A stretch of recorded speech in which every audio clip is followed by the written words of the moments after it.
Let's go football. Where? Chris Wood is back on the field, but Nottingham Forest had a loss to Everton. And Marko Stamenic he's got to be the most winningest Kiwi footballer in the world. Is that a correct, actual, factual statement? The Chris Wood statement is he did come back from injury. He did play for Nottingham Forest, and they did lose to Everton. You've been tracking the Champions League stuff, so that might be taking a hit, but it is actual factual that Marko Stamenic is the most winningest Kiwi footballer, forget the world, and the whole wide universe. Yeah, I mean, I can't think of anyone else who even rivals him, really. Like it's 2 years, well, three seasons ago, including this season, he was playing for FC Copenhagen in Denmark. They won the league, they won the cup. Then he moves to Serbia for Crvena Zvezda, aka Red Star Belgrade. They won the league, they won the cup. Now he's playing for Olympiacos in Greece. They've just won the league with 3 games to spare. They're in the cup final in a couple of weeks' time. Like, he's won consecutive league titles in 3 different countries 3 years in a row. He might also turn that into consecutive league and cup titles, like consecutive doubles there in 3 different countries 3 years in a row. I don't know how anyone could be more of a winning player than I don't know how it would be possible to even research this because there's too many footballers around the place, but like find me another non-national of those countries who like in European football has won 3 consecutive doubles in 3 different countries 3 years in a row. I can't even imagine that happening alone, and Marko Stamenic is probably about to do that. So, like, unreal collection of medals that he already has at a relatively young age. There is the caveat that he's not playing as much as he would like in Greece. He's actually not playing much at all at the moment. He's mostly getting his games in those cup games. But the fact they've won the title with 3 games to spare, I would hope that at least gives him a little bit, he can rotate things a little bit now. They will do that too because they've got to prepare for the cup final. So hopefully that gives Stamenic a few more games before the season is out. But he's not going back to Olympiacos next year anyway. So we'll see what happens there. Because he might just go back to Nottingham Forest, do some preseason and hang around. He might be awesome for Nottingham Forest and they just want to keep him around. I think more likely is he might need another steadying year of a second loan. In which case probably you'd want to send him to a championship club in England. But maybe you just send him to like I don't know. We get this word around that wherever Marko Stamenic plays, they win. You might get a nice little queue of clubs saying, "Oh, we're overdue a league and cup double. Why don't you come play for us?" And we'll see if the good luck charm can continue. Because if he's not playing in Greece next year, well, we might as well try and make it 4 in a row, right? Like, why not be greedy about it? I get what you're saying, and especially if you're any other club in the world and you want to win, you got to sign Marko Stamenic, the big Uso Bombadil, because he's a winning footballer. But I want to see him at Nottingham Forest. I want to see him training with Tyler Bindon and the Woodsman. That's what I want to see. Just going back to that Thai video, they're talking about Arsenal, and he's like, terrible defending. We mustn't forget it's been raining. So I think that's just search Thai TY mustn't forget it Yeah.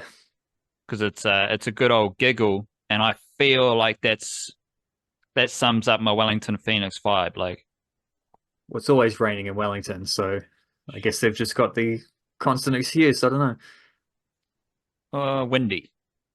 Windy as well. It's probably a better one, but Wellington Phoenix lost both games this weekend. Wellington Phoenix, our most concerning pocket in New Zealand sport, but we mustn't forget it's been raining and it's been windy for Wellington. So shout out to the Wellington Phoenix. How did you assess? I just want to keep it kind of broad Wellington Phoenix vibration Bombadil thing here. How did you assess the Wellington Phoenix as a club, their performances this week after Bombadil over here brought up some concerns about how they are poised? For those who weren't listening, for those who don't know, you got a team that isn't winning as much, or two teams that aren't winning as much. You got a women's team that's never made the A-League finals. You got a men's team that's gone backwards with a lot of nuance, a lot of context, a lot of stuff we need to understand. But you've got two coaches who are coming off contract. You got a wide variety of players in the mix. It's all a bit messy. That's why they are concerning. And then they go and lose 2 games this weekend. They couldn't even get a draw to kind of dampen my concern, to put out the stench of the poo pocket. But I also don't want to overstate it. Like, if I am overstating it, let me know. But how did you assess this weekend's footy for the Wellington Phoenix as a club, given what we talked about last week? I mean, I don't think the results from this weekend changed anything, which is not a good thing. I'm saying it's not like, yeah, the blokes losing against Melbourne Victory, the women going to Canberra and losing 1-0 away from home, as they always do, always a 1-0 or 2-1 defeat away from home every single time. It's just like, that doesn't change anything about my perspective of those teams at all, because it's exactly what I thought was going to happen, right? So the fact that they haven't changed the course, like, that doesn't make me think less of them, but it also means they aren't changing the course, which is heading in a direction which there's not where they want to be going. And yeah, obviously, like, the blokes have had a lot of player turnover.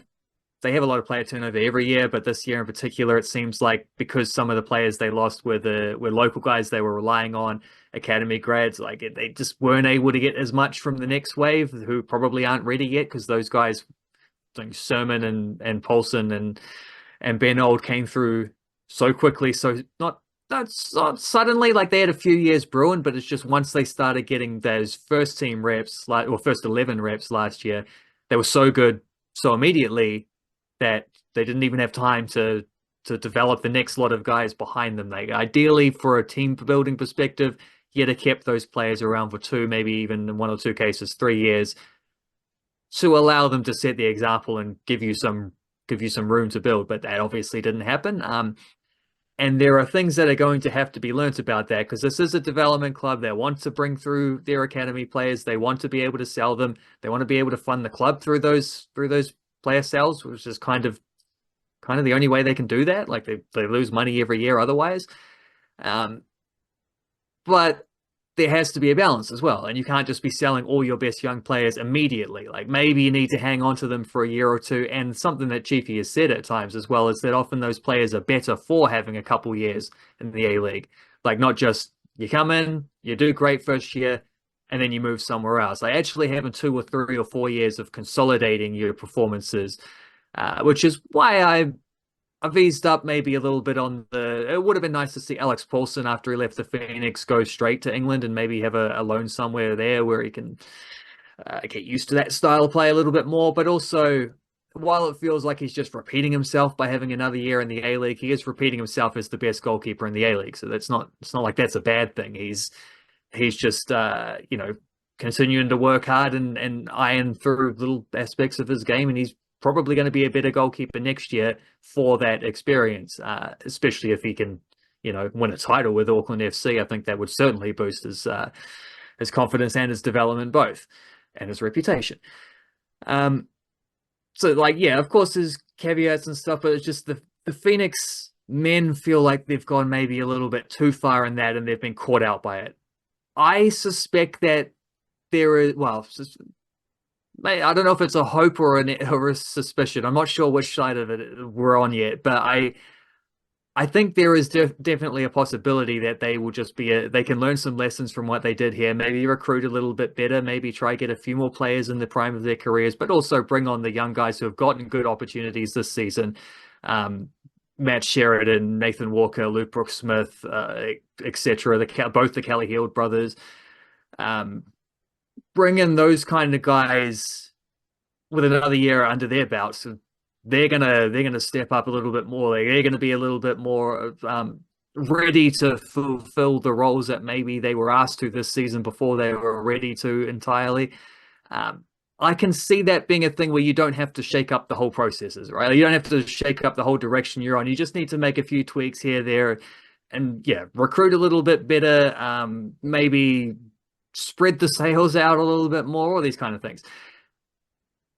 The women feels more concerning in that way because I was watching them in that Canberra game, and I was watching the same performance I've seen for the last 2 years, pretty much every time, where slow first half, they concede, much better second half. They're pretty dominant in that second half. They whip the ball. They had a lot of possession in Canberra's half, whipping the ball into the area, lots of crosses, lots of quite a few shots, and yet all the way through that, I was thinking, I don't believe they're going to score a goal. I'm trying to think, what is the tweak I would make if I was a coach, or what would I like to see Paul Temple do here? And I can't think of anything. I don't know what he would do to make this group of players be more effective.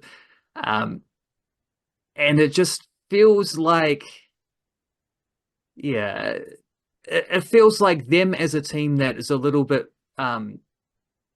I don't know what happened to small ball, but I remember saying last season it felt like that was an overrated thing that really only worked if Macy Fraser was involved. Macy Fraser's left. I don't see that small ball stuff happening at all this season.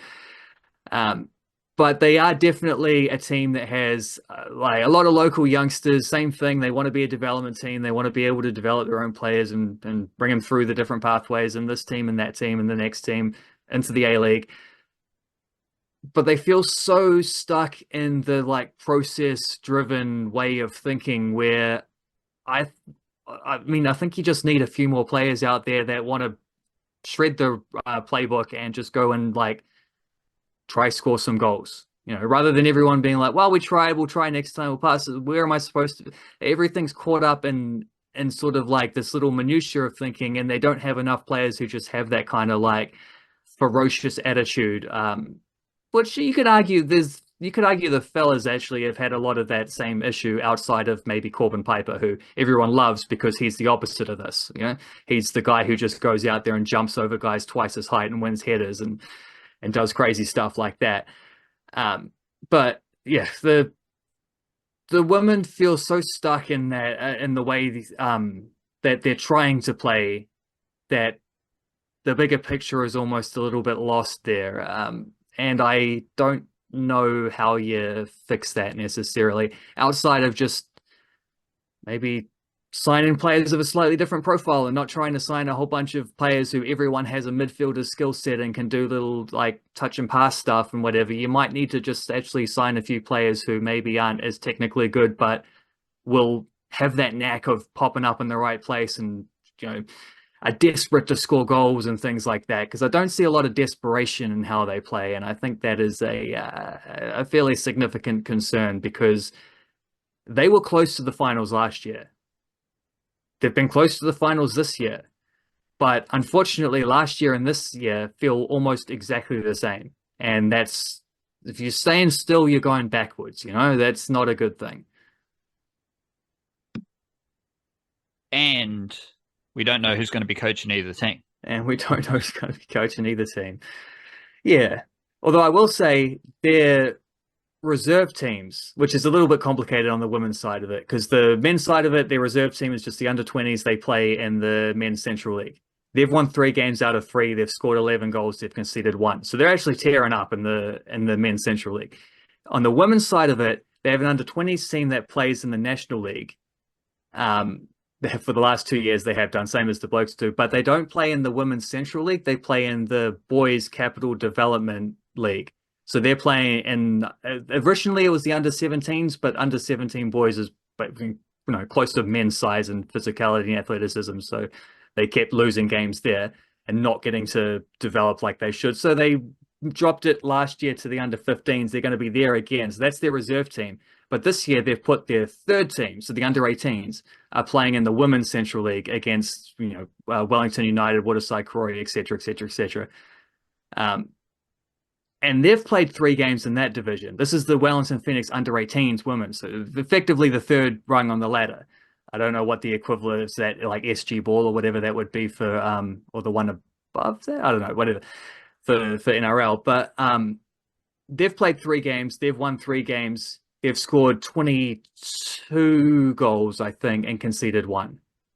So they're absolutely shredding everybody in that one. So both of the 2 Central League teams that the Phoenix have are doing amazing. Like this is their academy players. These are players who aren't quite ready for A-League now, but will be in a couple of years. They're doing awesome. Just the A-League teams that are letting everyone down at the moment. The other A-League team from Aotearoa, New Zealand, is Auckland FC, and they dropped points in their latest draw. But I don't know, like, is there any difference in the draws if you go from like 2-1 up to 2-2 or 2-0 down to 2-2? Because we did poke fun at them, the label of them dropping points for a draw, and this is another game in which they drop some points at the top of the A-League ladder, but it feels completely different because they came from behind to get the draw, and they are still top of the ladder. They got a massive undefeated streak. What is their undefeated streak off the top of your head? 12 games, I think they're up to now. Quite a long time. And although, you know what a weird fact is? Because Auckland FC have drawn 5 of their last 6 games now, which is keeping them undefeated. That's fine. Like that's grinding out points, especially a draw, like you say, on the weekend where they were 2-0 down. But a weird fact is, since they beat the Wellington Phoenix 6-1 in the third derby game, the Wellington Phoenix and Auckland FC, who seem to be going in completely different directions, they've actually had the same amount of wins since that game. But in true Bombadil fashion, the magical vibrations are completely different for the 2 teams, and that is because Auckland FC, they've only lost 2 games this season, and they are the only team who has lost less than 6 games with their 2 losses at the top of the A-League ladder. I don't know if there's anything new. Like, we did see another good performance from Logan Rogerson, another game where Marley Francois got lots of game time on the left edge. Verstrada was in the midfield. I think it was a full-strength back 4. You did mention a little Tommy Smithwood and I shift up front, though. Yeah, the last like 5 minutes while they were hoping to, maybe snatch a winner from that one, they were clearly out of strikers. They'd run out of others options. So instead of Tommy Smith coming on in his usual sit in the back 3 kind of closer role, they just chucked him up front by the looks of it. Quite a few set pieces in the last few minutes, so it didn't always look like that, because obviously he's still going to come back for defensive corners and all that stuff, and he's going to go up for attacking corners regardless. But yeah, it did look like they were just chucking him up front as I guess the makeshift striker, no Max Mata, just another tall fella out there to win some headers, I suppose. Don't expect many runs in behind the defense from old Tommy Smithwood and I, but that's all right. He's a set piece master. Other end of the set pieces, of course, is someone like Francis de Vries. You have been hot on the Cam Howison placement, though, which again, to me, this feels like another thing of Steve Corica just putting his players in different positions, different roles throughout a long season. But you want to see Cam Howison a bit deeper in the midfield. I kind of feel like there's so many bodies that it's hard to get these guys into their preferred role. But well, that's happening because Max Mata isn't playing. And you are also big on the importance of Max Mata. So do you have any kind of clear thoughts about that attacking motion? Like, we know Auckland FC, Rogerson and Sakai down the right flank, very good combining, interchanging, overlapping. We know Francis de Vries on the left edge, how he's going to be a fantastic crosser. We know there's a bit of creativity in the midfield with when especially when Mai is playing alongside Mata. Have you seen anything recently to update that kind of attacking motion observation for Auckland FC? Well, I don't know. I mean, well, you mentioned that we've seen a fair bit of, yeah, Cam Howison's often been, the last couple of games, he's been used as the secondary striker alongside Guillermo Mai, which is not really ideal for either of them because we kind of established that Mai is better when he's given more room to roam, and Howison is better when he's a little bit deeper. And I mean, he's probably better known as more of a traditional, just actual midfielder, playing outside the penalty areas in both directions. But he's certainly, like Auckland City, those teams were always heavily dominant on the ball. So he was, even if he was playing it as a more defensive role, he's still getting the ball outside the penalty area for the other team. And looking to pick creative passes, find guys in the box, whipping in some crosses maybe from different angles, and certainly looking to thread those through balls and stuff. That's the strength of his game. That is the stuff he does the best, is his ability to pick those passes out, to see them, like to see the runner in the box in a little bit of space and get the ball to his feet. But Guillermo Mai is not necessarily going to make those runs. And they had Mali Francois, who likes to cut in field and try to shoot a whole lot. And they had Rogerson doing all right on the side, but they actually subbed him off at halftime, which I thought was weird. And Howison, actually, they subbed both of them. So I think it was more tactical. It was just kind of changing the shape rather than these guys are playing badly. But I don't think that's a great fit for Howison. My suspicion is it's one of those ones where it's like, yeah, if Max Mata was available, he's probably starting and you don't have the conversation. Even if Nader Moreno was available to start, he did play off the bench in this game. Maybe that changes the picture as well, and you might find some different way of doing things. Maybe Francois plays off the striker or something, I don't know, or Jesse Randall comes back in, I don't know. You got options, but my suspicion is that maybe Steve Corica just felt like Cam Howison's been training well all season. He's one of the older, more experienced guys in that squad, and he just deserves he deserves more minutes that he's not necessarily going to get in his preferred position because there are other guys around. Because even if you want to put a midfielder in that type of role as a number 10 / second number 9, I mean, Jake Brimmer just feels like a better option in that role anyway than Cam Howison does. But yeah, I think maybe this is just a little window of opportunity for Cam Howison, who hasn't played as much as he would like, and maybe even as much as his coach feels he deserves, just because there's that many other players around. Here's your chance to give you a little bit of a run. The Francois stuff feels a little bit more like an audition for him, of like, here's an opportunity to show that you deserve more minutes. Like, this isn't just these are the minutes that are available so you can have them. This is you auditioning to try get more on top of this. And I don't know that that's going to happen for him. I mean, mostly because Moreno's just better. Moreno's been really good for them, and he's going to return to the starting 11 once he's fit enough and ready to go, but there's no reason to rush anything at the moment. I think the conclusion I would take from that is that they've been close to their first 11 through pretty much through the whole season. They've been close to their first 11, but I don't know that they've had their first 11 very often. Which at this point we can probably say is I was going to say the team that started the 6-1 win against the Phoenix, but Dan Hall wasn't playing that game. So if you had Dan Hall there with we know what the back five is: Paulson, Hall, and Peinecker at CBs, Franny de Vries on one side, Hiroki Sakai on the other side, probably Vestrada, Gallegos in the midfield, Nader Moreno on one side, Logan Rogerson on the other side, Guillermo Mai playing off Max Mata. That feels like their best 11, right?